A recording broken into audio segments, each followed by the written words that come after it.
दोस्तों, दुनिया के सबसे अमीर इंसान इलन मस्क और भारत के सबसे अमीर इंसान मुकेश अंबानी के बीच ब्रॉडबैंड कनेक्शन और इंटरनेट सर्विस को लेकर एक तरह से लड़ाई शुरू हो चुकी है। दोस्तों, क्या जियो और सभी भारतीय टेलीकॉम कंपनीज इस स्पेसएक्स के इंटरनेट के साथ कॉम्पीट कर पाएंगे? और जानेंगे टोयोटा के मून क्रूजर के बारे में, जिसको टोयोटा खास करके चांद के लिए बना रहा है। जी हाँ दोस्तों, ये मनुष्य को लेकर चांद में चलने वाला पहला यान होगा। और पिछले सप्ताह अंतरिक्ष में कुछ ऐसा देखने को मिला जो काफी डरावना था, जिस पर परग्रही होने का सबूत मिलता है।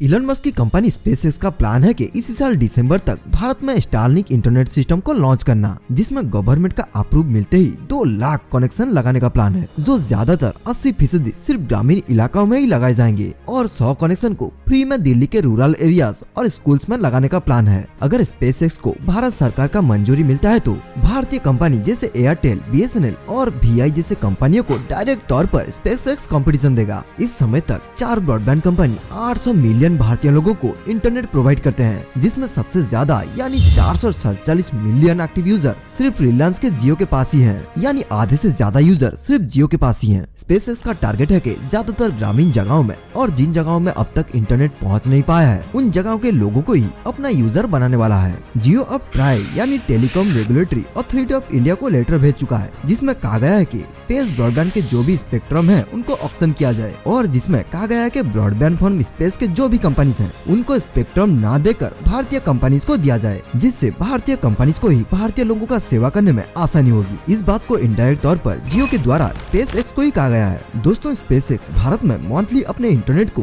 $99 में बेचने वाली है, जो कि भारतीय मुद्रा में करीब 7,300 के करीब निकल कर आता है। वहीं जियो, एयरटेल और बीएसएनएल जैसी कंपनी $399 में ही इंटरनेट प्रोवाइड करते हैं, जो कि स्पेसएक्स के मुकाबले बेहद ही सस्ता है। दोस्तों, आप तो जानते होंगे भारत कितना सेंसिटिव मार्केट है, जहाँ पे लोग सस्ते इंटरनेट जियो और एयरटेल जैसी भारतीय कंपनी को ही प्रीफर करेंगे। लेकिन अनपहुंच जगहों में जहां अब तक इंटरनेट पहुंच नहीं पाया है, जैसे पहाड़ी इलाकाओं में या रेगिस्तान के रूरल एरियाज में स्पेसएक्स का इंटरनेट को चुनना एक फायदा का सौदा होगा।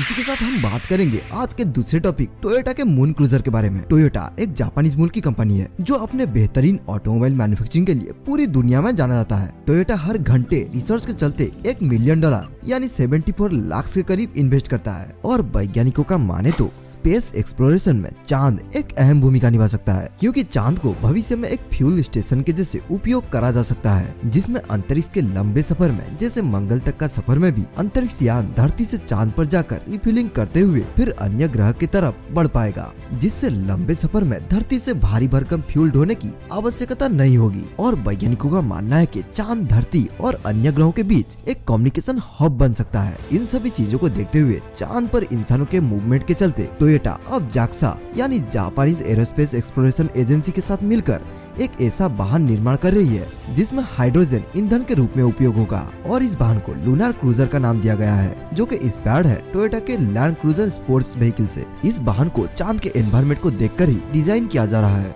जहां पर हार्श रेडिएशन, कम ग्रेविटी और जहां वायुमंडल ना के बराबर है। इन सभी का सोल्यूशन इस वाहन में होगा, जो अंतरिक्ष यात्रियों के लिए कृत्रिम वायुमंडल का निर्माण कर पाएगा, और इस वाहन में रहने के दौरान रेडिएशन का असर नहीं होगा। और तो और वाहन में फ्यूल के रूप में हाइड्रोजन उपयोग होने से एग्जॉस्ट के रूप में H2O यानी पानी मिलेगा, जो अंतरिक्ष यात्रियों के लिए चांद में जिंदा रहने का एक अच्छा स्रोत होगा। दोस्तों, इसके साथ हम बढ़ते हैं आज के हमारे सबसे रहस्यमय टॉपिक की ओर।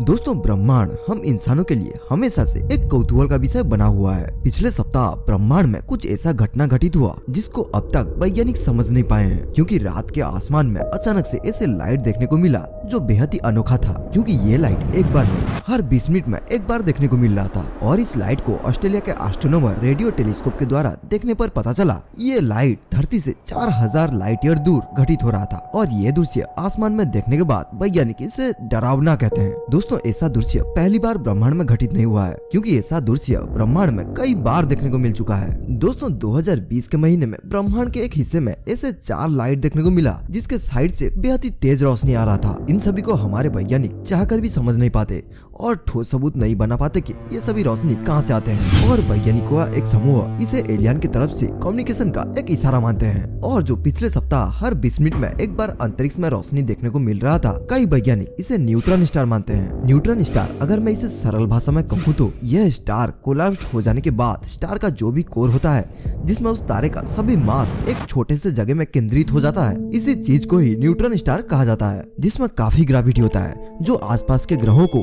अपनी ओर खींचता है और ये बेहद ही तेजी से घूमता हुआ लाइट एमिट करता है। लेकिन दोस्तों यह तर्क भी एक अनुमान ही है कि ये लाइट जो हमारी धरती तक आ रही थी ये एक न्यूट्रॉन स्टार की थी। दोस्तों इसी के साथ आज का ये वीडियो समाप्त होता है। इसी तरह के वीडियो देखने के लिए हमारे इस चैनल को सब्सक्राइब करें और बेल आइकन को जरूर दबाएं।